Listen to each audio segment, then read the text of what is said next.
Thank you very much, Mr. Weir. The Avon Ring Road, or the A4174, runs through the Kingswood constituency like a spine, passing alongside Emerson's Green, Kingswood, Warmley and Longwell Green before joining the A4 at Hicksgate Junction near Keynsham. It is for many constituents a vital transport network which allows quick and efficient access to most areas of the constituency. Recently, the local Conservative-run South Gloucestershire Council has invested heavily in improving congestion on the Ring Road, including introduced traffic light signalisation on two roundabouts at Warmley and Longwell Green, with the promise of further investment with traffic lights to be added on Tower Lane roundabout at Bars Court. Having doubled the road budget, which for so long suffered from chronic lack of investment under the previous administration, the local area is finally witnessing real change for the benefits of local residents and commuters alike. And many of my constituents in Kingswood will be very familiar with the proposal for an M4 link to the Avon Ring Road. For many years, since the completion of the A4174, which runs within a few hundred metres of the M4 near the Westerly roundabout, local residents in the Kingswood constituency, and in particular Emerson's Green, have had to face lengthy morning commutes to get onto the M4, travelling onto the Avon Ring Road to the M32 in Hambrook, about 3.5 miles away, or taking a 7-mile trip along minor roads through Pucklechurch to Tormarton. Not only does this add several miles to their journey, the Ring Road in the morning is frequently heavily congested with cars at a standstill. An M4 link to the Avon Ring Road, what was once proposed as Junction 18A, would help solve this problem by giving the local community and East Bristol easy access to our motorway network, which is already being enjoyed by those living in North Bristol. The proposal for a new link road and a new junction on the M4 is sadly by no means a new idea. It was first put forward by the former Avon County Council as far back as 1985. This was accepted in principle by the then Department of Transport, but it was never included on the government's trunk road programme. Responsibility for the scheme then later passed to South Gloucestershire Council following local government reorganisation. Mention of a possible Junction A on the M4 linking the A4174 was last raised in Parliament in 2000 when the then government minister acknowledged that the council subsequently carried out a review of a number of major road schemes in their area in the context of current government transport policy and emerging development plan policies. As a result, they decided in 1999 not to pursue this particular scheme. The decisions, or rather mistakes, made over 10 years ago by a previous administration in South Gloucestershire Council are now coming back to haunt local residents. Despite this, over the past decade, Conservative councils have fought hard for the possibility of an M4 link on the Avon Ring Road to continue, including tabling an amendment in full council in July 2005 that when considering the joint local transport plan for the West of England region, the M4 link should be specifically named as a potential JLTB major scheme bid. Sadly, this amendment was voted down by the previous administration. In thanking those who have fought at a local level for the M4 link to remain as a possibility, I would like to pay tribute to local Emerson's Green councillors Colin Hunt, James Hunt and Dave Kearns for their commitment to standing up for local Emerson's Green residents, who know just exactly how much easier their daily lives would be with an M4 road link in place. Another strong and vocal supporter of the M4 link was the late councillor for Emerson's Green, Ian Morris, who would have taken a keen interest in today's debate. He was a passionate champion for Emerson's Green who understood the community's need for greater infrastructure. Now, the reason why I've called this debate today is to make the Minister aware that this need for transport infrastructure in my local area is greater than ever before. Not only has Emerson's Green expanded in size to a population of nearly 9,000 residents, the Emerson's Green East development will be starting shortly, providing an additional 3,000 homes to the region. And as was made clear in the consultation response to South Gloucestershire's core strategy document, there is a need for a new M4 junction to serve the increased population. There is also a strong economic case for the link road, which was considered by the Greater Bristol Strategic Transport Study in 2006. Overall then, it found that an M4 link road would have a net present value of £247 million and a benefit to cost ratio of 12. In other words, the M4 link would pay for itself many times over. Since this study, the economic case for the M4 link to the Avon Ring Road has become even stronger. The reason for this is the exciting and vital prospect of the £300 million Bristol and Bath Science Park, currently under construction at Emerson's Green. The Science Park points to the future for our local area. Not only does it have the potential to create 6,000 new jobs in the local neighbourhood, it will be at the cutting edge of manufacturing in the local area housing testbed facilities, laboratories, office space and semi-industrial workspace for a range of science and technology businesses. It is intended to provide a stepping stone for fast-growing, innovative new companies, particularly those emerging from the region's universities. Recently, I had the opportunity to visit the excellent National Composite Centre at the site, one of the first buildings which will be operational and which will act as the main hub for research and development into carbon fibre technology in the UK. Recently, it has been named as one of the government's high-value manufacturing, technology and innovation centres. The Deputy Prime Minister has praised these centres, currently there are only 7 in the country, as a major early milestone in our ambition to rebalance the economy. And recently, the Business Secretary also visited the National Composite Centre. Now, currently, corporate inward investors from across the globe are considering whether to invest in the Bristol and Bath Science Park. Above all, they are attracted to the Science Park by a number of factors: access to educated and talented graduates, and existing managerial talent at local corporations, the culture and lifestyle that the region offers, and the business ecosystem of the Science Park itself, which will provide state-of-the-art facilities, buildings and landscape. The Science Park is currently speaking to a number of prospective international occupiers who would create centres of excellence in applied technology on the site and potentially fund early stage research at the universities. The majority of the jobs at the site would be newly created and will require a high education skill level. However, transport access is also a significant part in creating an attractive offer. For international companies, transport links to the Science Park are vital, particularly to Heathrow. They seek assurance that their international senior executives will have easy and straightforward access to a local operation upon arrival at Heathrow. Most prospective occupiers have undertaken due diligence and are fully aware of the long-standing need for an additional junction onto the ring road from the M4 between junctions 18 and 19. Above all, they can see visiting the Science Park themselves that the M4 is quite literally a stone's throw away. A new junction 18A connecting the ring road with the M4 would ensure that the Science Park would be able to thrive in the international climate of corporate investment, becoming a world-class facility for the region, promoting growth and investment to the benefit of the local economy, and above all, generating local jobs. It is not just the Science Park that would benefit from an M4 link. The nearby Emerald Park, the Harlequin Business Park, the Emerson's Green Treatment Centre are also close by, and one of the main hubs for Avon Somerset Police will shortly be moving into Emerson's Green. The Bristol and Bath region is rich with both leading businesses and academic research, but it is clear to me that the infrastructure, both transport and digital provision, has not kept pace with the potential now available. In addition to the Science Park, the University of the West of England, Airbus and BAE, to name a few, are considering the development of new business parks on their sites in the west of the region. All these developments have the potential to create thousands of new, high-value jobs. The attractiveness of these developments to investors, employers, employees and residents could be in question if investment in new infrastructure were to be ruled out indefinitely. I'd like to thank the Minister for his previous correspondence with me over the possibility of an M4 link to the Avon Ring Road. Now, I am a realist and I am fully aware that for the time being, in the current CSR period, there are not the funds available for a link road. However, all that I ask is that the proposal is not ruled out indefinitely for the future and that the department might seriously consider one day for the future the prospect of a junction 18A and a link road to the Avon Ring Road from the M4. I also want to use this opportunity today to launch a petition of local residents to join the campaign for an M4 link, and I hope that when the signatures are finally gathered, the Minister will kindly accept this petition on their behalf. This is not merely a campaign about getting a road built. This is a campaign about encouraging economic growth and enterprise in the Kingswood area, which as the local MP I'm absolutely determined to drive forward. We need the infrastructure in place to ensure both business and the local community can grow. An M4 link to the Avon Ring Road will be a vital part of this infrastructure, and I hope that, for the future at the very least, it can be considered in due course. Thank you very much. Thank you very much, and congratulations to you on a marathon session today.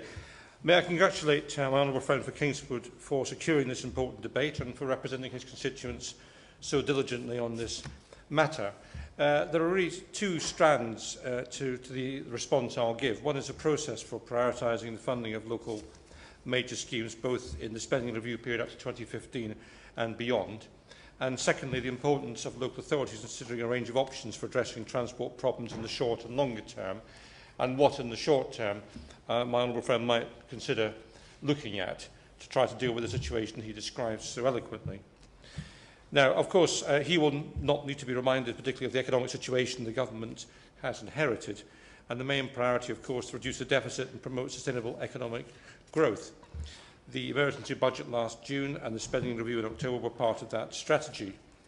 However, in the spending review, the government recognised the importance of transport infrastructure and its ability to help the economy grow. There is a clear link there, and he's right to draw attention, I think, to both that link in general and the specifics of the science park to which he refers in his constituency. We're committed to investing capital of £6 billion over the next 4 years on local transport, including £1.5 billion in local authority major schemes. Nevertheless, we simply cannot afford to deliver over the next 4 years every scheme that's been proposed to us. And I might say we also inherited from the previous administration a completely unrealistic pipeline of schemes which couldn't have been delivered even if the economy was in its most buoyant form. So therefore we've had to take tough decisions to prioritise schemes. My department set out a process for delivering a programme of local major schemes over the spending review period. And due to the long lead time for developing major transport schemes, we have only considered schemes that had already secured a conditional approval or programme entry funding approval, or had a bid for programme entry already lodged with the department prior to the suspension of major scheme activity on the 10th of June 2010. That is when the portcullis came down, if I can use perhaps an appropriate metaphor for this House. I should also say that we have been very keen to make sure we get value for money, and we have driven down the costs of schemes in the pools which we've been considering, and that will enable us to go forward with more schemes than would have been the case had the previous government simply accepted the estimates which have been available to it. We announced on the 4th of February this year which schemes we were approving, which ones we were not going to take forward, and which schemes are in the development pool. Promoters of schemes in the development pool have until September to come back with best and final offers, and we shall then announce in December which ones are approved.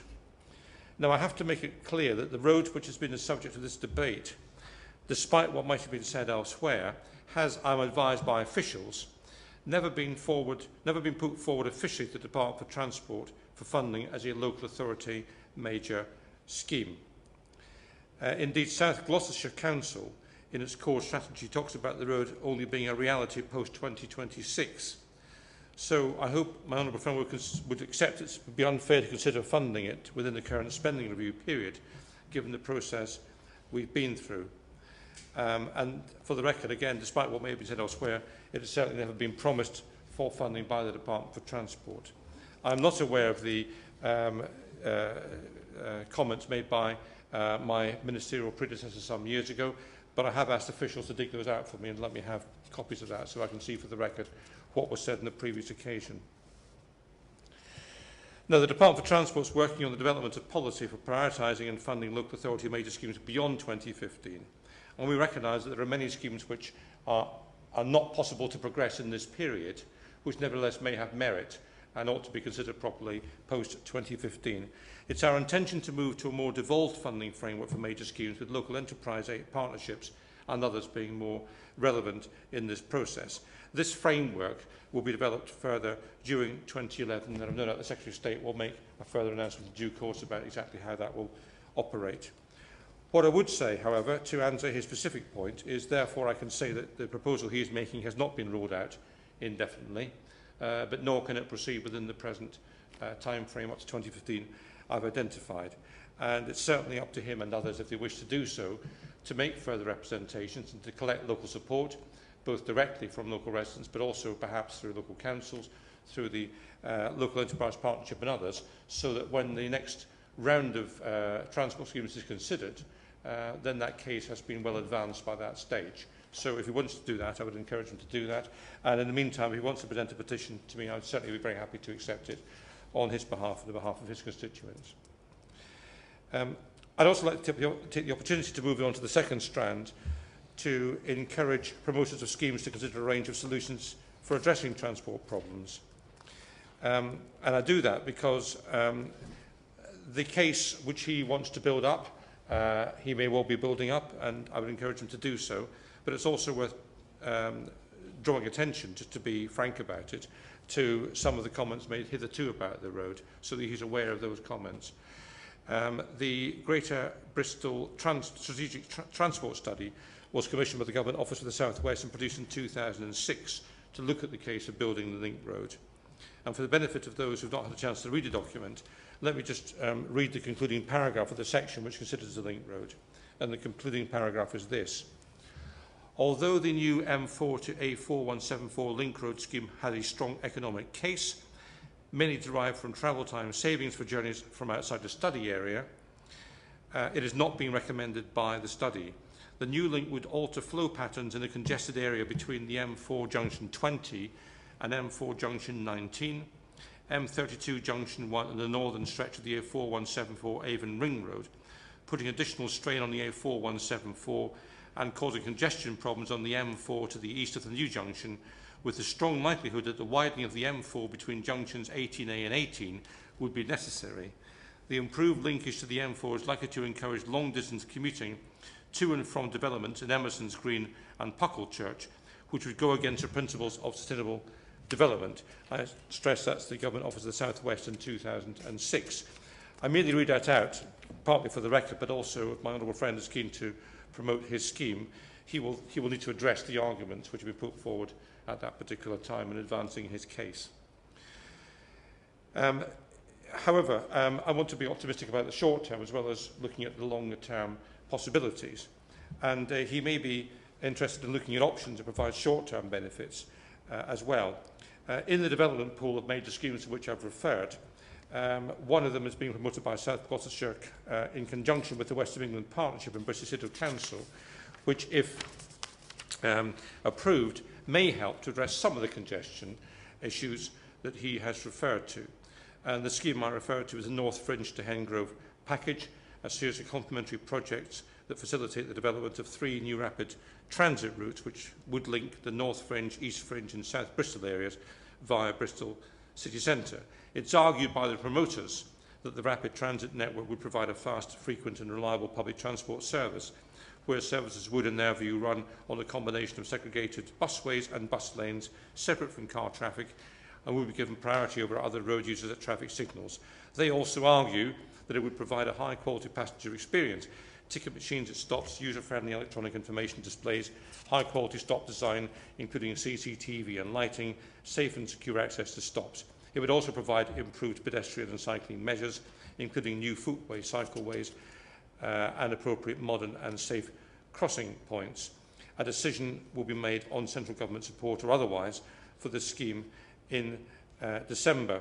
I'm not clear whether my honourable friend believes this is a useful scheme or not. If he does believe it's a useful scheme, then it's on the table at an advanced stage, and he may want to make representations in favour of it if he supports it before we take a decision later on this year on that matter. I refer to that today for background. I do want to stress that no decision has been made for or against the scheme at this stage. The West of England Partnership has also submitted a bid to the Department for funding for from the Local Sustainable Transport Fund, the fund which I launched with the White Paper earlier this year. Elements of this bid would, the promoters argue, help ease the congestion in the area we have been talking about by promoting an integrated package of low-carbon alternatives to single-occupancy car use. The full bid document can be found on the Travel Plus website. The Department will make a decision on this bid at the end of June this year. So again, I stress that no decision for or against has been taken, has not been evaluated properly, but if that's something which my honourable friend supports, he may want to make representations about that before we take a decision in June, not very far away. As a more general point, I would at this stage like to mention the local transport white paper Creating Growth Cutting Carbon, which I launched in January, as well as showing how the government is and plans to empower local authorities from streamlining transport funding from 26 to 4 grants, reducing all these unnecessary bureaucratic funding streams the last government had, to powers within the Localism Bill, the White Paper also sets out a number of sustainable transport choices that local authorities can make for their areas, from making public transport more attractive to car-sharing clubs, from improved cycle networks to bus partnerships, from community transport to travel planning. These are the sorts of things that allow people to travel freely without hindering economic growth or increasing their carbon footprints. And I would urge local authorities to consider these options in developing solutions to transport problems. There is a further tranche of money available after tranche 1 in this fund. To conclude, we've set out a process for prioritising local major transport schemes over the next 4 years. Consistent with our localism and decentralisation agenda, it's our intention to move towards a more devolved framework for prioritising and funding local major schemes beyond 2015. That suggests that local people's views will be more important perhaps than they have been hitherto in deciding the priorities for local schemes, and therefore garnering local opinion may well be a useful exercise for my honourable friend in the meantime. Beyond that, the Local Transport White Paper sets out the wide range of sustainable transport possibilities for local authorities and others to consider to support economic growth and reduce carbon emissions, and those two objectives are and remain the central objectives of the Department for Transport.